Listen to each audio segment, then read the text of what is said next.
Okay, paano ba malaman kung alin ang sira? Yung plotter o yung dito sa dashboard?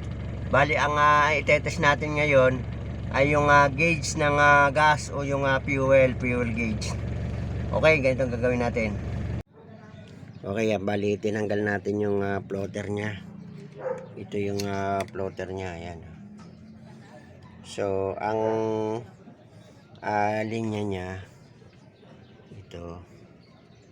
Ayan, yung isa niyan para doon sa mismong sensor yung nataas sa dashboard.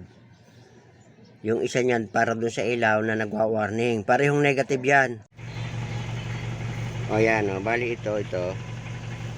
O yan o. Igagaroon lang yan dito sa body. Yan, wire na lang ginamit ko. Pwede naman itong alambre. Wire din naman yan. O yan, dapat napalo yan. Okay yan, ano ko na dito, igagaroon ko na dito ha. Para makita natin kung papalo dyan. Igagaroon ko na. O yan o. Nakadikit na yan dito sa ground. Ano, cameraman, kumaano ba? Pumapalo dyan? Pumapalo. O sige, isasagad natin. Ama, sabihin mo pagsagad na.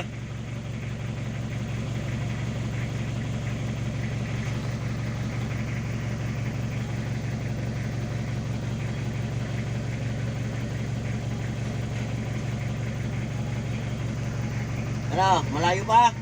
Kalahati na, boss.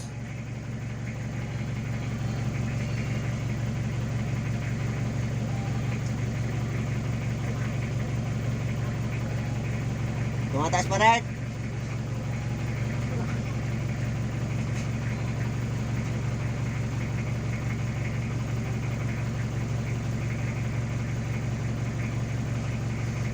Ano?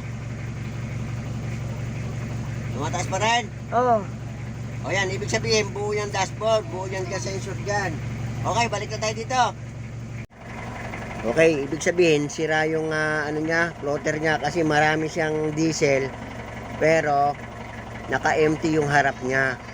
Ibig sabihin, ang sira sa kanya, yan, itong floater niya. O, papalitan natin itong floater. Sureball na ang sira niya yung floater. Kasi ang dami namang diesel, halos mapuno, pero yung kanyang sensor doon sa dashboard o yung kanyang gauge na tumataas, nakababa. Kaya sureball na, ito na yun. Ito na yung kanyang sira, yung floater.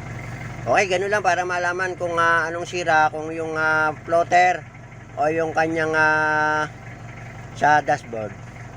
Okay, salamat.